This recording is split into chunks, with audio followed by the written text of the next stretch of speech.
Bueno, saludos a todos. ¿Saben qué día es hoy? No me digan domingo porque hoy es el día de la Biblia. Exactamente. Ahí Pedro lo tiene bien claro. Muy bien. Bien, hoy es el día de la Biblia y yo quiero mostrarles unas cosas para que ustedes tengan presente. Vamos a hablar sobre la Biblia y vamos a hablar allí, vamos a compartir algunos pensamientos en 2 Timoteo capítulo 3. Así que abran la Biblia allí y les voy a mostrar una imagen, si es que lo podemos presentar, para que lo vean. Y quiero hacerles un comentario, nada más, sobre ese. Y después vamos a ir al texto. ¿Estará la imagen? Ahí está apareciendo. Bien.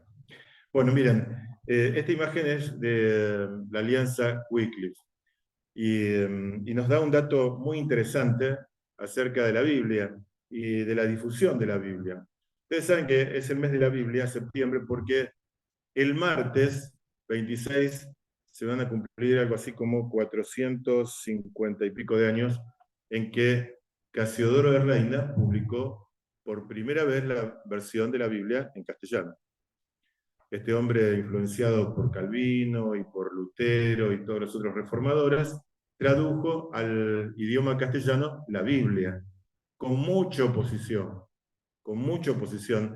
Tanto es así que la portada de la Biblia tiene un oso, lo que le llaman la Biblia del oso, y principalmente era porque era una manera de disimular que el libro que había impreso era la Biblia, porque si no, lo llevaban a la muerte. Imprimió 250 y pico de copias. Y por eso todas las sociedades bíblicas de todas las partes del mundo festejan el martes 26 como el Día Internacional de la Biblia. Pero hoy es el Día de la Biblia en Argentina. ¿Saben por qué? Porque en el año 2004, en una extraña unión, digamos, o acuerdo, las iglesias evangélicas con la Iglesia Católica se presentaron a las autoridades que tenían la nación en ese momento y le propusieron celebrar el Día de la Biblia. Y el Congreso de la Nación, tanto los diputados como los senadores, en aquel entonces se reunían y sesionaban, se reunieron, sesionaron, y hay una ley nacional que establece que el cuarto domingo del mes de septiembre es el Día Nacional de la Biblia. Bueno, es una de las tantas leyes que en la Argentina no se cumple. Pero bueno, lo interesante es que tenemos una ley. Ahora, a mí lo que me llamó mucho la atención es este cuadro de la Alianza Wycliffe. Hay dos grandes entidades que traducen la Biblia a distintos idiomas. Una es la Sociedad Bíblica Unida. Son la unión de las sociedades bíblicas de todos los países. Y ellos traducen a los idiomas más populares, ¿no? La Sociedad Bíblica Unida, por ejemplo, dueña del copyright de la versión española, y lo que se llama Reina Valera 60.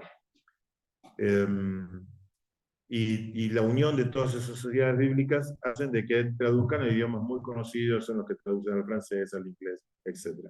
Ahora, la Alianza Wycliffe es una entidad también mundial.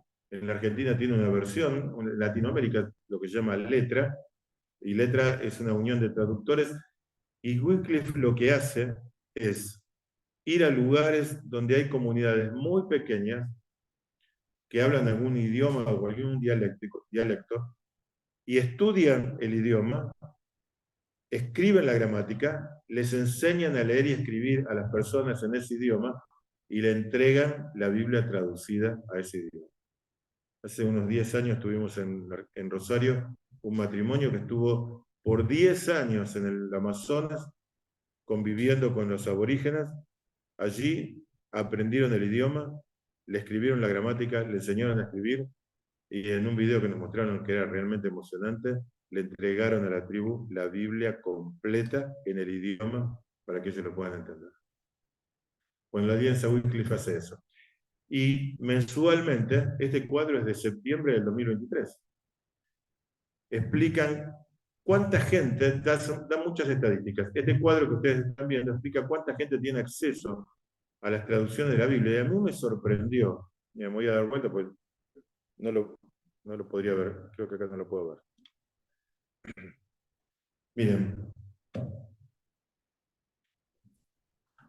el cuadro dice que 6.000 millones de personas tienen acceso a la Biblia completa porque fue traducida a 736 idiomas. Es decir, esas 700 traducciones, 736 idiomas, aseguran de que hay 6.000 millones que tienen acceso a la Biblia completa. Hay Nuevo Testamento traducido en 1.658 idiomas y aseguran que llegan a 824 millones de personas. Y porciones de la Biblia, textos sueltos, esas son las porciones, 1.264 idiomas para llegar a más o menos 449 millones de personas. Es decir, hay 3.658 idiomas en que fue traducida la Biblia. Y eso permite que por lo menos algunas de esas partes de la Biblia estén escritas en esos idiomas. Pero lo que más me llama la atención es esto. En el mundo vivimos sobre este planeta más de 7.000 millones de personas. Ahí dice 7.000 millones, 7.230 millones. Otras estimaciones más actualizadas hablan de que a fin de septiembre estaremos en 7.800. Y fíjense lo que dice la Alianza Wycliffe. De esos 7.000 millones, el 97% tiene la Biblia en su idioma. Hay un 3% que no tiene nada en su idioma. Y por ese 3%, que son pequeñas comunidades, la Alianza Wycliffe trabaja a brazo partido, ¿no? Diríamos nosotros. Y uno dice, qué bárbaro. El 97% de la población del mundo puede leer la Biblia, acceder a la Biblia. Sí, eso no significa que acceda a la Biblia. ¿Me entienden, no? Tienen la posibilidad de leerla, pero no acceden a la Biblia. No tienen acceso. ¿Por qué no tienen acceso? Y bueno, parte de esos 7.000 millones eh, viven en China, y en China nadie sabe que siquiera que existe la Biblia, pero está traducida en el idioma que ellos lo podrían leer. Es más, en una enorme paradoja, el principal país productor de Biblias en el mundo es China. En sus talleres publican un libro que ellos no saben que es la palabra de Dios. Muchas de nuestras Biblias son chinas. Pero ¿saben qué me preocupa más? Me preocupa lo de los chinos. No digo que no me preocupa. Me preocupa que mi vecino del frente nunca leyó la Biblia y la tiene en castellano también para él. Me preocupa que mi compañero de trabajo, que también habla español como yo, ni sabe de la Biblia o no tiene contacto con la Biblia. Ese es el gran drama. La Biblia nos enseña, ahora lo vamos a mencionar, que la fe viene por el oír la palabra de Dios. Y mientras la gente no lea la Biblia, no tenga acceso a la palabra de Dios, no habrá salvación de almas. Podremos tener milagreros como tenemos ahora en Rosario, pero tenemos dos. Antes teníamos uno, ahora tenemos dos personas que hacen milagros. Y que por supuesto no hablan de la Biblia. Hablan de Dios, de Jesús. Y la gente va a buscar un milagro y si no lo recibe, chao, se olvida de Dios y se olvida de Jesús, ¿no? Pero si no leen la Biblia, la fe viene por el oír la palabra de Dios. Tenemos que transmitir la palabra de Dios. Ese es el gran punto. Eso es lo que me llamó la atención cuando estaba mirando esto.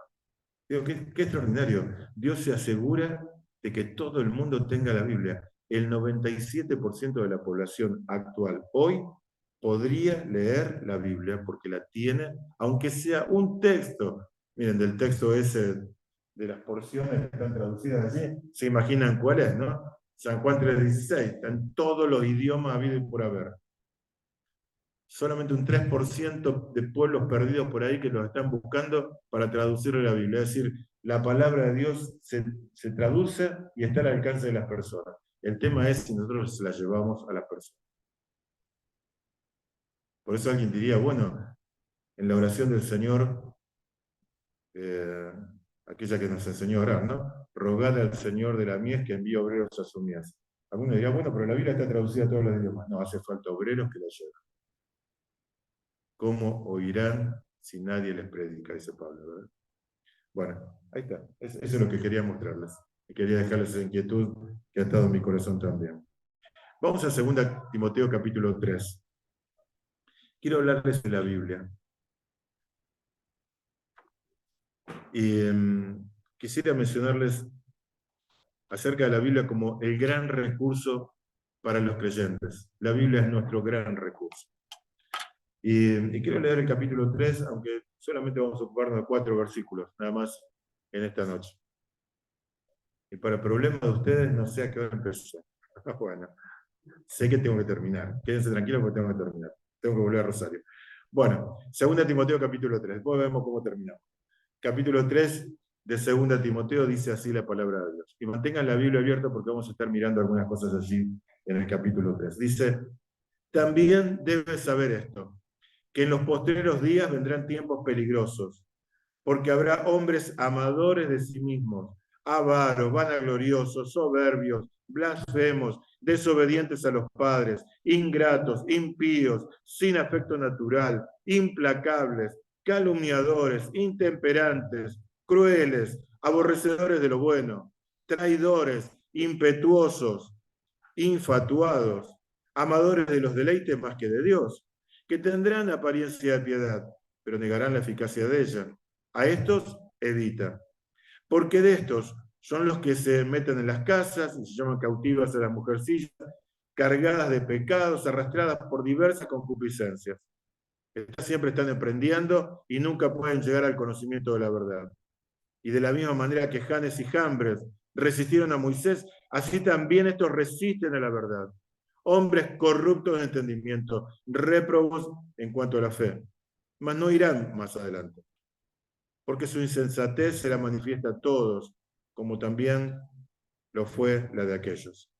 Pero tú, has seguido mi doctrina, conducta, propósito, fe, longanimidad, amor, paciencia, persecuciones, padecimientos, como los que me sobrevinieron en Antioquía, en Iconio, en Listra, persecuciones que he sufrido, y de todas me ha librado el Señor. También todos los que quieran vivir piadosamente en Cristo Jesús padecerán persecución. Mas los malos hombres y los engañadores irán de mal en peor, engañando y siendo engañados. Versículo 14. Pero persiste tú en lo que has aprendido y te persuadiste, sabiendo de quién has aprendido, y que de la niñez has sabido las sagradas escrituras, las cuales te pueden hacer sabio para la salvación por la fe que es en Cristo Jesús. Toda la escritura es inspirada por Dios y útil para enseñar, para redarguir, para corregir, para instruir en justicia, a fin de que el hombre de Dios sea perfecto, enteramente preparado para toda buena obra. Hasta ahí nomás en la lectura de la palabra de Dios. Miren, cuando Pablo escribe 2 Timoteo, está en la cárcel, está terminando su ministerio y tiene una preocupación en su corazón. Él ve el mundo que lo rodea. Está en una cárcel, pero es consciente del mundo que lo rodea. Y también es consciente de las personas que trabajan con él. Y entonces escribe las cartas, probablemente escribe muchas cartas, pero 2 Timoteo es la última que escribe, que está inspirada y que está en la palabra de Dios. ¿Y a quién se la escribe? A uno de sus colaboradores más estrechos, que es Timoteo. Da la impresión de que Timoteo tenía algo de timidez, era una persona tímida. Y entonces necesita reforzar a este muchacho, un hombre joven, tal vez de unos 30 y pico de años, necesita animarlo y reforzarlo. Primera Timoteo tiene ese propósito, pero segunda Timoteo principalmente tiene el objetivo de animarlo a este muchacho.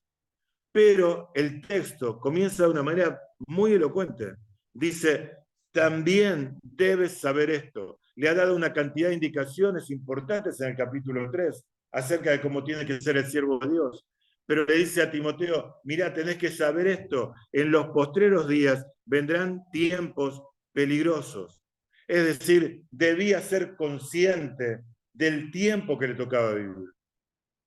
Alguno dirá, bueno, los tiempos peligrosos son los tiempos finales. Y tal vez primariamente podríamos aplicarlo a eso. Pero cuando la Biblia dice aquí tiempos peligrosos, hay otra traducción, por ejemplo, que traduce mejor la palabra, dice tiempos difíciles, tiempos difíciles. Alguien dirá, bueno, son tiempos del futuro, escatológicamente, como dicen los que estudian teología, ¿no? Del futuro. Sin embargo, el texto, por ejemplo, del versículo 6, todos los verbos están en presente. Ya estaba sucediendo.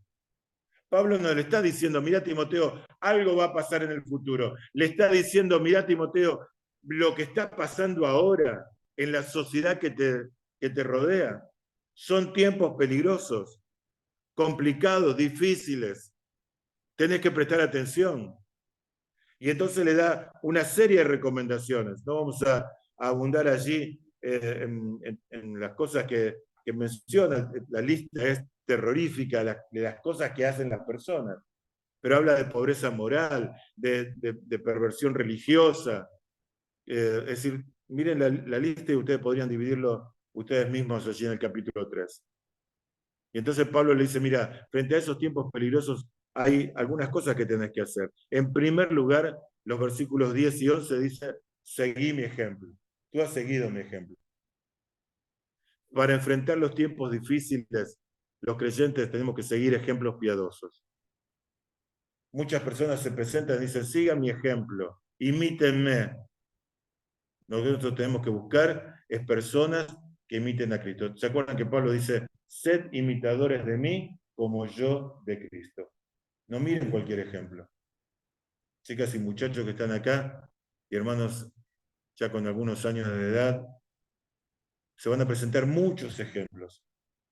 Busquen aquellos que imitan a Cristo, que siguen el modelo de Cristo, el modelo de la humildad, del amor, de la misericordia, de la santidad, de la justicia, del sacrificio. Hoy tenemos el modelo de muchos que quieren solamente la fama y la gloria. El Señor no vino a buscar nada de eso. Hoy tenemos muchos que buscan ser servidos por los demás, pero el Señor fue alguien que se tomó la toalla y se la ató de la cintura y lavó los pies de los discípulos. Hay que seguir ese ejemplo. Ese es nuestro ejemplo para seguir. Pablo dice, tú has seguido mi ejemplo. En segundo lugar, los versículos 14 y 15 dice a Pablo, a Timoteo, pero tú persistes en lo que has aprendido. Habla de la escritura y eso es lo que vamos a ocuparnos. Y lo exhorta a que se aferre de las escrituras. En los tiempos peligrosos, en los tiempos difíciles como los que vivimos hoy, tenemos que aferrarnos de la palabra de Dios. El gran problema que tenemos es que nos aferramos a filosofías o ideologías, pero la palabra de Dios es el ancla que tenemos nosotros y es, como dice Pedro, la palabra profética más segura. Y la idea termina en realidad en el capítulo 4, no lo hemos leído por amor al tiempo, pero en el capítulo 4 Pablo le dice, predica la palabra. Es decir, frente a tiempos peligrosos, ¿qué tenemos que hacer los creyentes? Mirar los ejemplos piadosos. Frente a tiempos peligrosos, ¿qué tenemos que hacer los creyentes? Aferrarnos a la palabra de Dios. Y frente a esos tiempos peligrosos, ¿qué tenemos que hacer? Tenemos que predicar la palabra. Y no significa que vamos a agarrar un púlpito en cualquier lado, pero sí vamos a ser predicadores en donde estamos de la palabra de Dios.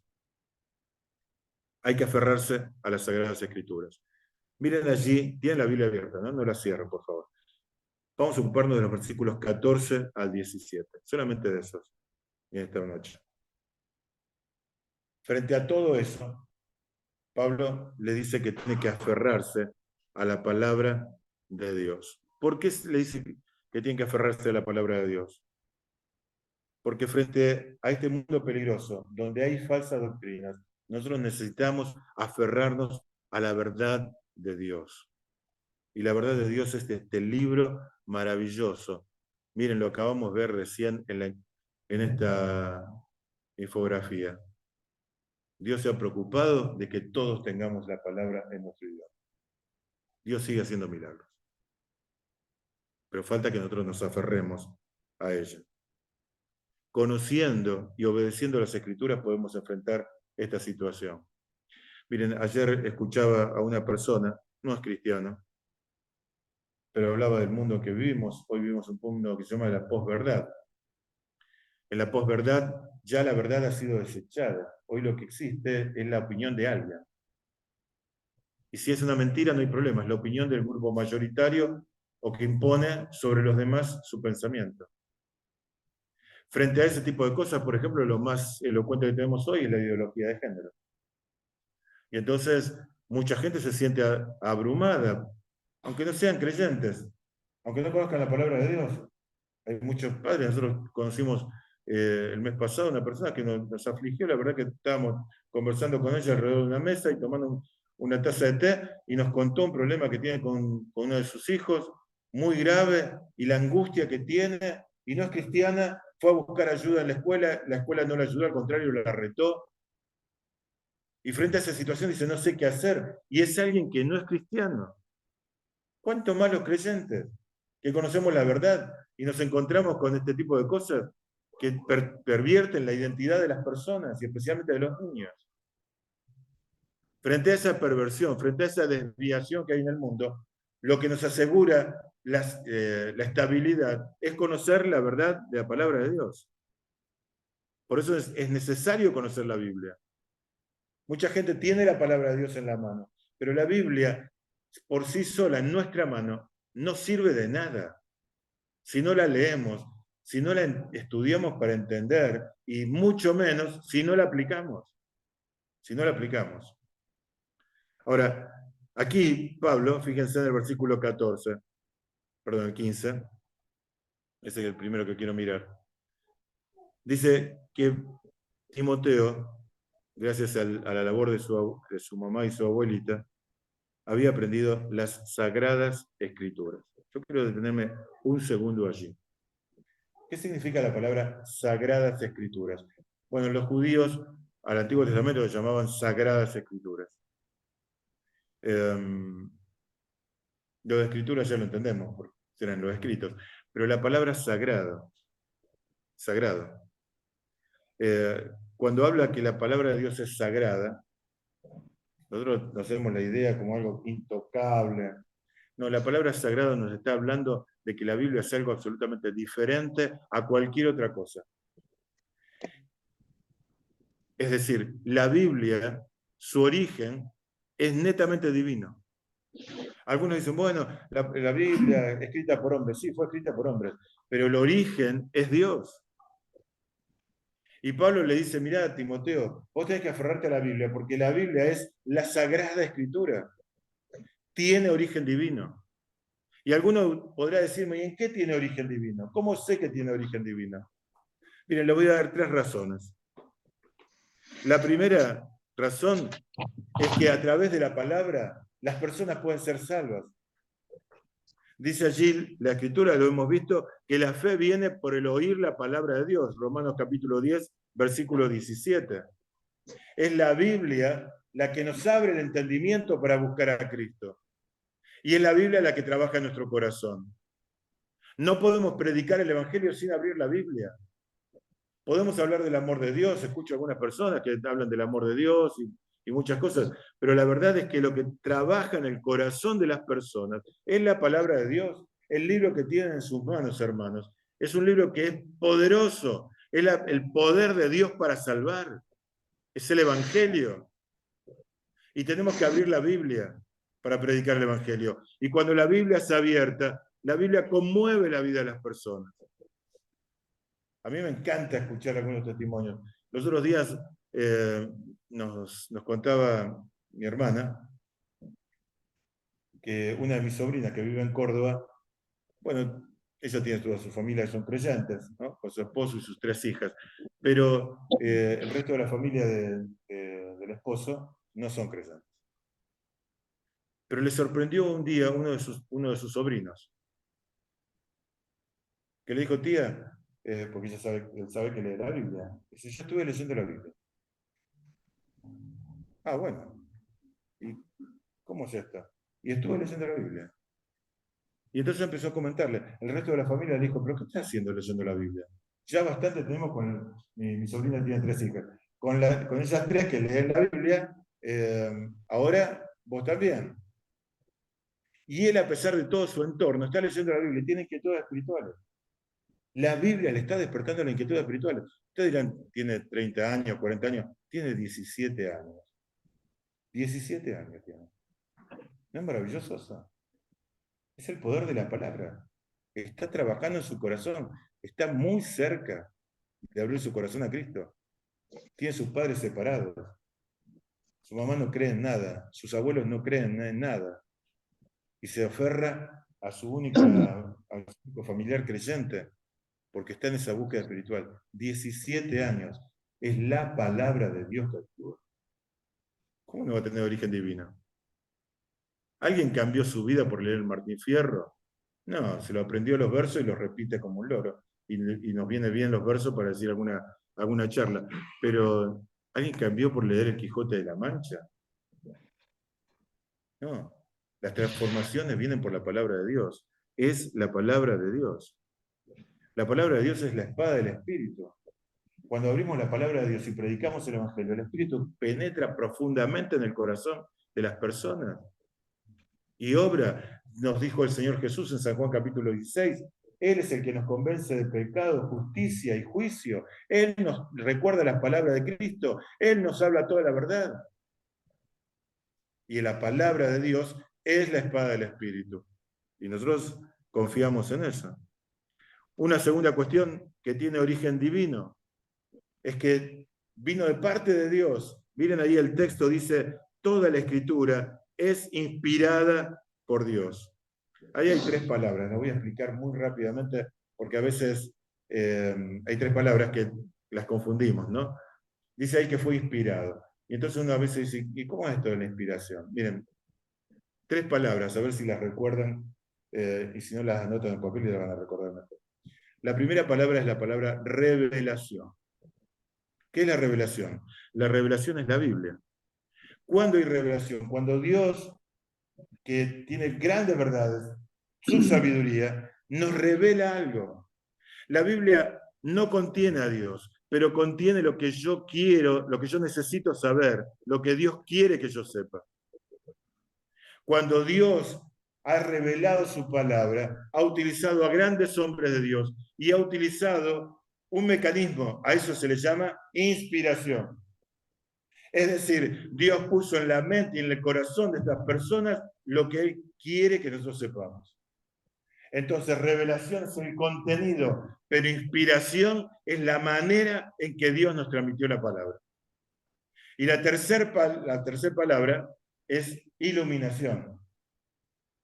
La iluminación es importante, porque la iluminación es la luz que el Espíritu Santo me da para que yo pueda entender la Biblia. Dios quiere que yo conozca esos misterios que estaban guardados para nosotros y Dios nos la reveló y lo hizo a través de la inspiración, puso en la mente y en el corazón de estas personas la escritura, pero también a través del Espíritu nos guía para que la podamos entender. Por eso, cuando ustedes abren la Biblia y leen la Biblia, hay que orar al Señor y decir, Señor, que tu Espíritu me guíe para poder entender esta porción de la palabra. Es obra de Dios, es obra de Dios. Y hay un tercer aspecto todavía que es muy interesante y que muestra el origen divino. La palabra de Dios a los creyentes nos transforma, nos transforma. En los versículos 16 y 17 se describen los efectos positivos de esto. Miren, lo tienen la Biblia abierta, ¿no? Miren, se los voy a mostrar. Dice ahí, toda la escritura es inspirada por Dios y útil para, y empieza a numerar. En primer lugar, para enseñarnos. La Biblia nos enseña. La Biblia nos enseña. El Salmo 119, 105 nos dice que la Biblia es la lumbrera en nuestro camino. Eso significa que abre un panorama para nosotros para que sepamos qué tenemos que hacer. Si no leemos la Biblia, no podemos servir al Señor, porque no sabemos qué hacer. Si no abrimos la Biblia, no sabemos cómo agradar al Señor. La Biblia dice que tenemos que agradarle en todo. Pero ¿cómo podemos saberlo? Y lo tenemos que saber a través de la palabra de Dios. La Biblia nos enseña. Me encanta que se puedan reunir y que haya el grupo el grupo de estudio femenino y el discipulado. Hermanos, hay que estudiar la Biblia. Algunos dicen, no, es terriblemente difícil estudiar la Biblia. No, no es tan difícil estudiar la Biblia. Algunos se meten en un enredo ahí. No, no, eso no es lo que yo estoy diciendo. Hay que mirar la Escritura, tratar de conocer la historia del Señor, conocer las verdades, Nosotros en la escuela dominical en la iglesia estuvimos viendo el tabernáculo en el desierto. Y uno dice, pero eso es muy difícil, eso era para los israelitas. No, miren, el tabernáculo es una maravillosa representación de lo que, de cómo los hombres nos podemos acercar a Dios y cómo el Señor ha perdonado nuestros pecados. El otro día explicaban el tema del propiciatorio, algo tan complicado para nosotros, tan árido, sin embargo es una representación maravillosa de lo que el Señor hizo por nosotros en la cruz. Entendemos mejor el Evangelio cuando estudiamos el Antiguo Testamento. Hay que estudiar la Biblia. La Biblia nos enseña. Pero miren, la Biblia también dice allí que es útil para redarguir. La palabra redarguir significa reprender. Reprender. La reprensión para nosotros tiene un significado de reto, de castigo. No, no es eso. La reprensión que nos habla aquí la Biblia es que la palabra mueve nuestra estantería para que nos demos cuenta de nuestro error. Cuando la cosa no está funcionando bien, cuando la pared que estamos levantando, ponemos la plomada al lado que es la palabra de Dios, vemos que estás creciendo torcida y ahí la plomada nos demuestra el error. La Biblia nos demuestra nuestros errores. Deberíamos examinarnos siempre a la luz de la palabra de Dios. ¿Qué es lo que dije? ¿Qué actitud tuve en mi familia?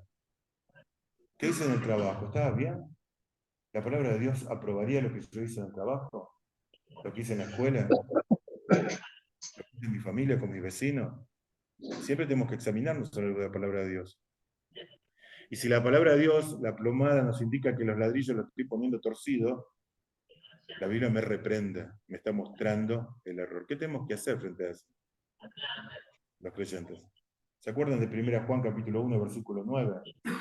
Ahí dice que si confesamos nuestros pecados, Dios es fiel y justo para perdonarnos y limpiarnos de toda maldad. Es decir, tiene que haber confesión y arrepentimiento. Pero si me permiten, yo les quiero decir esto. Algunos confunden el tema de confesión.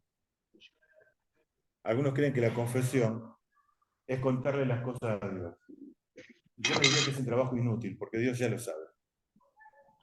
Dios es testigo y es juez. Y como juez es justo, y como testigo es fiel. Así que no le cuenten a Dios, ya lo sabe Dios. Y entonces, ¿para qué la confesión? Si Dios ya lo sabe. Miren, allí en 1 Juan, cuando habla de confesión, lo que está queriendo decir el texto, porque eso es la palabra original que está allí, y que con eso inspiró el Señor a Juan para escribirlo, está hablando de ponerse de acuerdo. Cuando alguien hace una confesión, no le está contando simplemente a Dios lo que ha hecho, le está diciendo a Dios, Señor, este es mi pecado, y yo sé que es pecado, y yo asumo mi responsabilidad. Hay muchas personas que creen que confesar el pecado es como ir al confesionario de la Iglesia Católica, ¿verdad? Ir y le contamos al cura y ya está. Y el cura nos da una penitencia y otra cosa. Eso no tiene ningún asidero bíblico. Y lo que el Señor quiere es que yo reconozca mi error. Y en ese reconocimiento del error pueda avanzar al segundo paso, que es el arrepentimiento. Porque hay tanta gente que dice, sí, yo he pecado, pero no cambia su vida. Porque sigue amando y abrazando ese pecado y sigue queriendo eso y no cambia su vida. Pero cuando hay verdadera confesión, entonces se llega al arrepentimiento. Por eso la Biblia nos reprende, nos muestra el error para que cambiemos. Dice también allí que nos corrige. No solamente hay una reprensión, un llamado de atención, también nos ordena para que los ladrillos estén bien puestos. Capaz estoy haciendo algo que está mal, pero la palabra de Dios me corrige para guiarme a toda verdad. Me instruye en una vida recta, me da una enseñanza positiva para que yo viva una vida santa. Y dice allí que también nos presenta perfectos, es decir, maduros, nos hace crecer. Los creyentes que crecen son los creyentes que leen la Biblia, que estudian la Biblia y que obedecen la palabra de Dios. ¿Cómo pasa eso? Y pasa porque la palabra de Dios actúa, porque tiene poder, porque la palabra de Dios tiene un origen que es divino, es la palabra de Dios. ¿Cómo se empieza a leer la Biblia, no? Bueno, yo siempre digo lo mismo. Para leer la Biblia lo mejor es empezar por el principio. Algunos dirán, pero ¿no tendríamos que leer los evangelios primero? No, miren, hay que leer desde el principio, desde el Génesis. ¿Cómo vamos a entender el pecado si no leemos Génesis capítulo 3? ¿Cómo vamos a entender que Cristo vino a morir por los pecadores si no leemos primero Génesis capítulo 3, de donde está la caída del hombre? Y así, una cantidad de cosas. Yo les invito a que ustedes puedan empezar por el principio. Les doy algunas ideas nada más, aunque quiero detenerme en una. Hay que comenzar con oración. Yo recomiendo de que lean la Biblia en voz alta, así estoy loco. Y bueno, por ahí decimos otras cosas y también nos dicen que están locos. Estamos locos, así que no hay problema. Pero leer en voz alta nos ayuda a no distraernos. Yo les recomiendo, hermanos, que lean en voz alta. Leer no textos sueltos, sino leer como se lee un libro. Si cualquiera compra un libro, lo lee desde el principio hasta el final. La Biblia también. Si tenés acceso a otras versiones de la Biblia, léelo en otras versiones. No hay que tenerle miedo a las versiones de la Biblia. Si estás estudiando, estás leyendo la Biblia y no entendiste algo, tenés que tener papel y lápiz para anotar y venir el domingo acá a la iglesia y preguntar a los hermanos qué significa, y los hermanos te dirán si pueden responder, y si no pueden responder, buscarán otros. Eso hacemos nosotros en Barrio Sarmiento. Hay hermanos que vienen y nos preguntan, y a veces es fácil responder, y a veces es muy difícil. Bueno, preguntamos a otros que saben más que nosotros, pero no nos quedamos con la duda. Pero hay algo que me parece que es muy interesante. ¿Cómo podemos leer la Biblia? Y yo les invito a que lo lean en familia, que la lean en familia. No hay cosa más linda que leer en familia. Miren, hay que orar en familia y hay que leer en familia. Una bendición que yo tuve es que en mi casa hacíamos el culto familiar, así que ahí aprendimos a leer la Biblia, a orar, y también cantábamos himnos, así que aprendimos a cantar himnos. Hice un montón de himnos del himnario, porque en mi casa se cantaban himnos, soy de otra época, ¿no? Pero bueno, hacíamos eso. Para nosotros fue una bendición. Y hay que volver al culto familiar. Hermanos, lean con sus hijos la palabra de Dios. Lean en una versión que sea más accesible, pero leanla con ellos. Y si saben leer ellos, ya pueden leer, que lean también y que oren. Miren, hay algo que es súper interesante. En una oportunidad me regalaron una Biblia que tenía comentarios, digamos.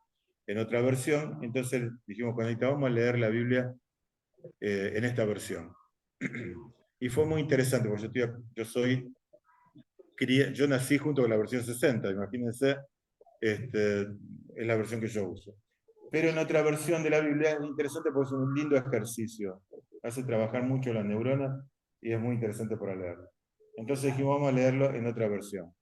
¿Y cuándo lo hacemos? Y el único momento que estamos juntos o coincidimos más en el horario es al mediodía. Así que antes de comer, siempre oramos los dos. Y entonces empezamos a leer la Biblia, desde Génesis hasta Apocalipsis. Pasó un tiempo y me compré otra Biblia que tenía comentarios.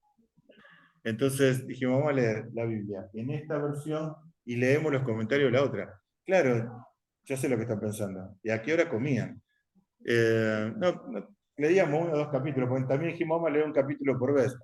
Y claro, cuando llegamos a los salmos, había salmos de 3 versículos, no podíamos hacer. Vamos a leer varios. Y entonces empezamos a leer. Después nos dimos cuenta que la historia en el Nuevo Testamento, especialmente, no terminaban en un capítulo. Terminaban en otro capítulo, nos quedábamos con las ganas de leer. Leíamos la otra parte y los comentarios. No hay problema, la comida se vuelve a calentar. Pero para nosotros fue un ejercicio muy lindo. Muchas personas vinieron a casa en ese tiempo, porque lo hicimos con mucha tranquilidad, nos llevó bastante más de un año leer la Biblia de esa manera. Y algunas personas vinieron a casa y dijimos, bueno, miren, antes de comer, leemos la Biblia nosotros. Y algunos que vinieron, teníamos un tío de Anita que no era creyente, aunque temía mucho a Dios. Sin embargo, nunca tuvo la luz del Evangelio, apenas. Pero él se sentaba y esperaba que nosotros oráramos. Esperaba que nosotros oráramos. Y en algo que fue muy lindo, cuando él ya se perdió, absolutamente su mente ya se había oscurecido, estábamos en la casa y ellos, siendo muy católicos, me pidieron a mí que llorara, porque sabían que nosotros lo practicábamos en casa con amigos. Es bueno el culto familiar. Lean la Biblia en familia, hermanos. Los que tienen hijos chiquitos, lean con sus hijos. No importa que los chicos, por ahí los chicos hacen oraciones que son kilométricas, pero no tienen que decirle amén para que terminen, porque si no terminamos a comer. No importa, eso se aprende. Para nosotros fue una enorme bendición. Ahorita también nació en un hogar cristiano y podríamos enumerar la cantidad de bendiciones que tenemos por haber tenido padres que eran creyentes y comprometidos con el Señor y que amaban la palabra de Dios. No dejen de tener en cuenta eso. Y yo ya me perdí con la obra, pero no importa. Vamos con lo último. ¿Cuál tiene que ser nuestra actitud frente a la palabra de Dios? Pablo dice que tenemos que aferrarnos. Miren el versículo 14. Yo creo que ahí está la clave de cómo nos podemos aferrar a la palabra de Dios. Ese va a ser el último texto.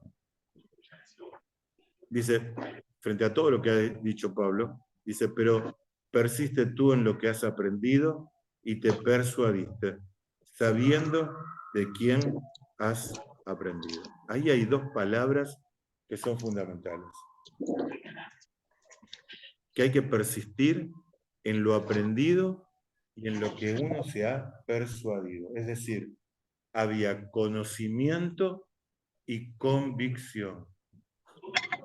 Me da mucha pena ver hermanos que conocen la palabra de Dios, pero no están convencidos de lo que están conociendo, de lo que han escuchado, de lo que conocen. Hay muchos creyentes, por ahí los vemos, que dicen, bueno,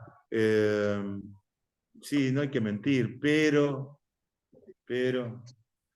y sí, hay que ser buen ciudadano, el Señor pagaba los impuestos, pero, y que ninguna palabra ociosa salga de vuestra boca, pero, es decir, conocemos la verdad, pero a veces no estamos persuadidos. El que está persuadido, el que está convencido, escuchan a los que hablan por televisión. Algunos con el fervor que hablan de la política. Este año nos han asqueado con tantas elecciones y tantas discusiones. Y uno los escucha ahí, y sin embargo hay creyentes que dicen, sí, yo creo en Dios, pero Pablo le dice a Timoteo, mirá, los tiempos son difíciles. Nosotros tenemos que tener una convicción firme, persuasión, seguridad. La fe es así. ¿Se acuerdan de Hebreos capítulo 11, versículo 1?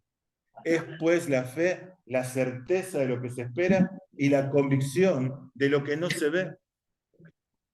La fe no es fe ciega. Los creyentes no creemos a tontas y locas.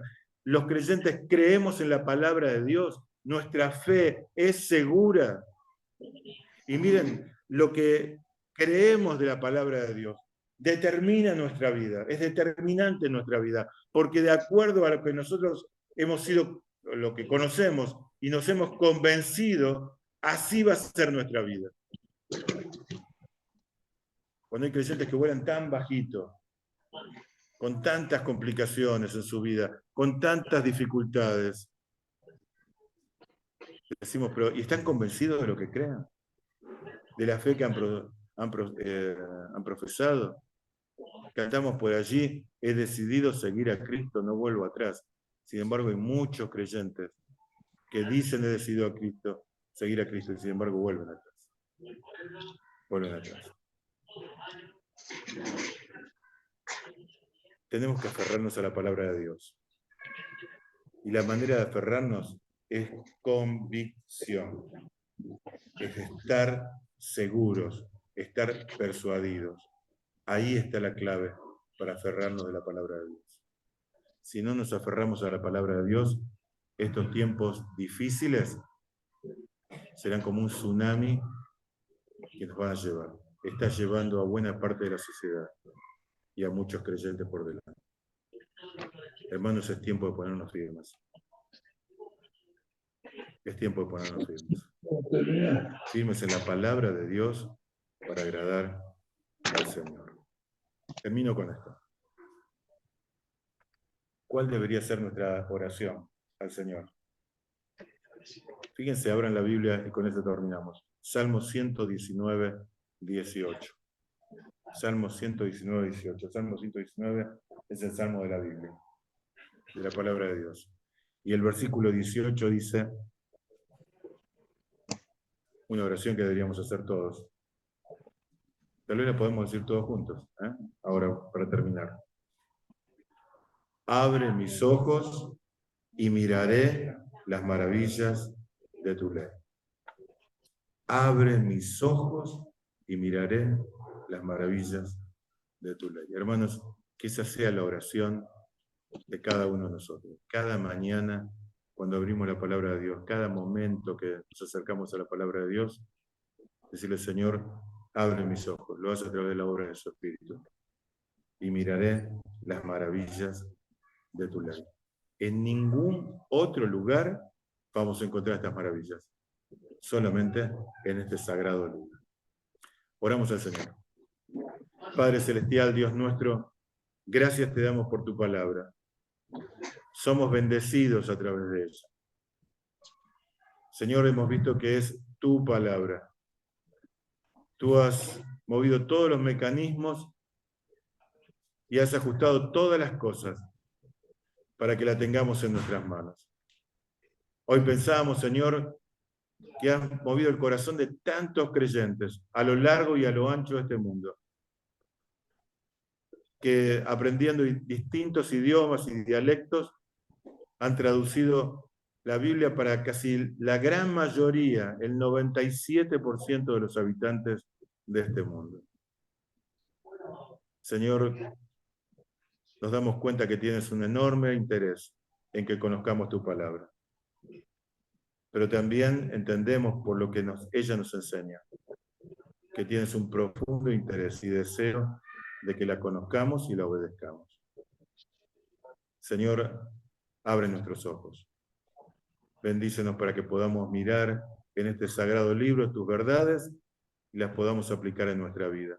Y en este tiempo de tanta doctrina falsa, de tantos vientos contrarios que nos perturban y nos apabullan, Señor, que nos podamos aferrar a tu palabra como un ancla firme para nuestra vida espiritual. Señor, bendícenos en este día, bendice cada familia aquí representada, cada hogar, que tu palabra pueda brillar en cada uno de los hogares aquí en Villa Constitución. Y que tu palabra, Señor, nos ampare y nos guarde y nos cuide, guiándonos a toda verdad, como hemos leído. Gracias, Señor, te damos por este tiempo. Te alabamos, te bendecimos y te damos toda la gloria. Y lo hacemos en el nombre amado y bendito del Señor Jesús. Amén. Amén.